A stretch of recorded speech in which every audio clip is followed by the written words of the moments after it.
Hello, my name is Elizabeth Martinez Podolsky. I have the pleasure to serve as the Director of Diversity, Equity, and Inclusion here at the College of Veterinary Medicine. Today, I'll be talking about student racial demographic information.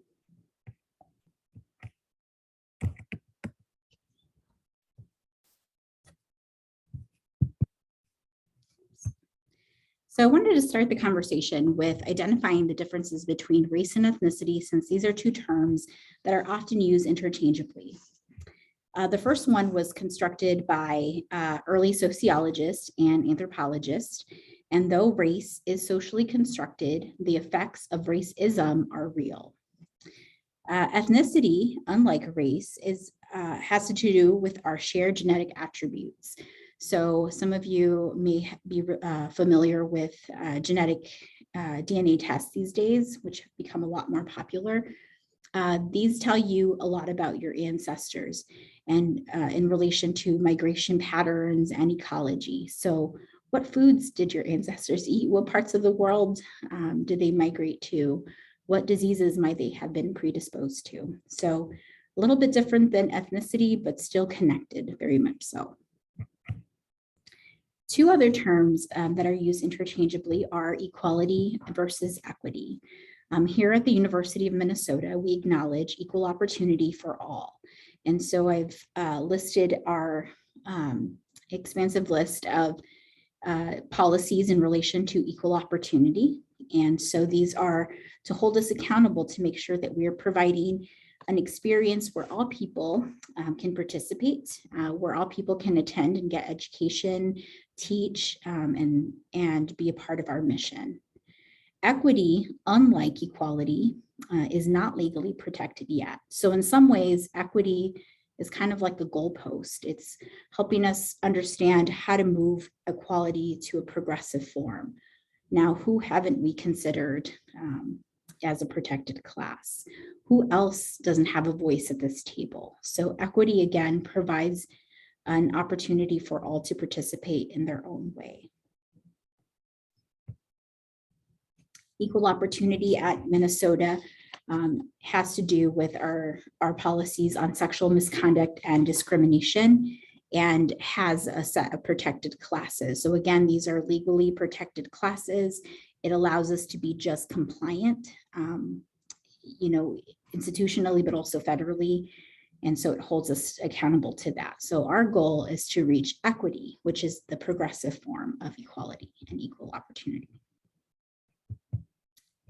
At the University of Minnesota, students have an opportunity through their admissions profile to be able to select racial categories. And so at Minnesota, we have American Indian, Alaska Native, Asian, Black and African American, Hispanic and Latino, Native Hawaiian, other Pacific Islander, white. And we also have a category for multiple, for students who might identify as one or more of these categories, either biracially or multiracially. And we've seen this number actually uptick as students become more conscious about racism and their race in America. But we've also seen an uptick because of our demographics in relation to intermarriage and other things like that. So we'll continue to see more of this as people begin to be more aware of their racial socialization. I also wanted to include international students. The university does collect information on whether students have international status or not. And sometimes these students have intersecting identities with racial categories. Sometimes they don't. But I wanted to make sure that we consider that, as in the College of Veterinary Medicine, we want to become an inclusive place for not just all our students and our domestic students, but also our international students. So I wanted to make that disclaimer as well.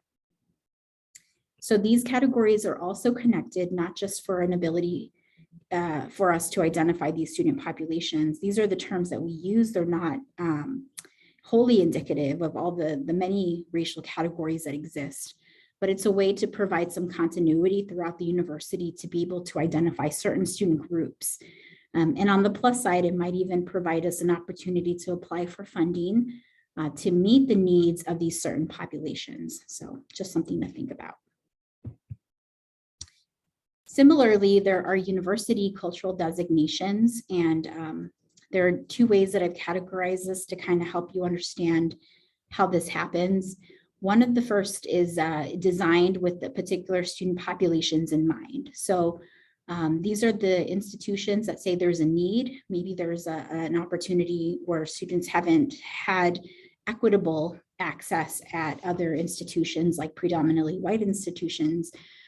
So let's start an institution that is in mind with these students. Historically, Black colleges and universities are some of the first in the United States to be designed around the needs of Black and African American students. We also have tribal colleges, which meet the needs of Indigenous and tribal affiliated students as well. And the third category I wanted to provide here also, because it is designed with these particular students in mind, happened in response to the civil rights movement and noticing that there was not as much access to higher education in rural areas, particularly where migrant farm workers might have lived. So Chicano colleges started to pop up in the Southwest and provide opportunities for Chicano students to get a 4-year degree through these Chicano colleges models. These colleges were usually affiliated with some 4-year granting institutions. And so these are disappearing, but again, another model that was created with an intentional group of students in mind. On the flip side, we have the reactive. So institutions that happen because of the students, right? The students come, what do we do? ANAPESIs, Asian American and Native American Pacific Islander serving institutions require 10% of students to identify with an Asian American, Native American Pacific Islander racial status to be able to be designated this. So University of Minnesota is an ANAPESI and has been federally designated as an ANAPESI, which means we also receive federal funds to meet the needs of the student population. Similarly, Hispanic serving institutions, which require 25% of their student population to be considered an HSI. So I wanted to provide tips for both researchers and instructors, because I realize that your worlds are often in connection with one another and intersecting in many ways. For researchers, it's important to consider that having access to student data puts you in a very powerful position. So being ethical with the data is of utmost importance, obviously. Considering the history of the US government collecting demographic information and data from people, there's a lot of sociologists writing about this phenomena and how often for disenfranchised groups of people, having to provide more information to be able to receive goods, right? And so in some ways, asking information from vulnerable populations of people could be a very traumatic or triggering experience because, again, you have to submit your information, your social security number, your income level, right? Your employment status, whether you receive child support or alimony, and things like that, which can, again, add to the burden of having to over-provide. I provided an article at the end of this presentation to read a little bit more about that for those of you that might be interested. Also, it's important to be intentional with your studies and reports, right? So knowing that you're putting some intention and purpose behind doing this research study, if you're going to impact any community or vulnerable population particularly. Making sure that you circle back and report back some of your findings to that community so that you're not contributing to further disenfranchisement of that community for them having to give or provide data, or maybe in a place to have to be counted within the data, right? It's important to consider your role as a researcher and how that impacts vulnerable populations of people. So you can start by stating your purpose, your intentions, and a positionality statement. For those of you that may not be familiar with a positionality statement, I provided a link at the end of the presentation to become familiar with that as well. But those areas can also help garner trust and obviously allow populations of people to work well with you. And I wanted to provide some teaching tips, particularly sponsored by my cat, Chickpea. I just wanted to put a cute picture of her because she's adorable as well. So she'll help me do this. Obviously, pay attention to class student demographics. Who's in your course, right? Who's enrolled this year? Who's enrolled 5 years ago?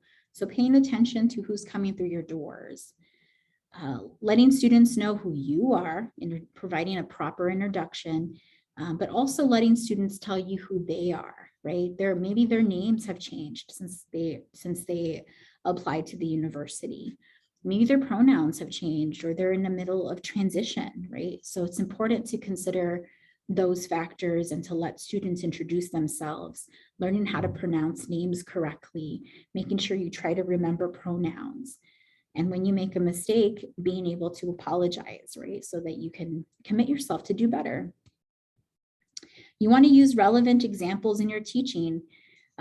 Maybe there's not a lot of examples of BIPOC or Black, Indigenous, folks of color in veterinary medicine, but maybe you have a relevant experience that happened in a clinical setting where you had to make a decision that ultimately impacted a family with a certain cultural identity, or maybe you've had to grapple with certain information in the research or the work that you do that impacts communities.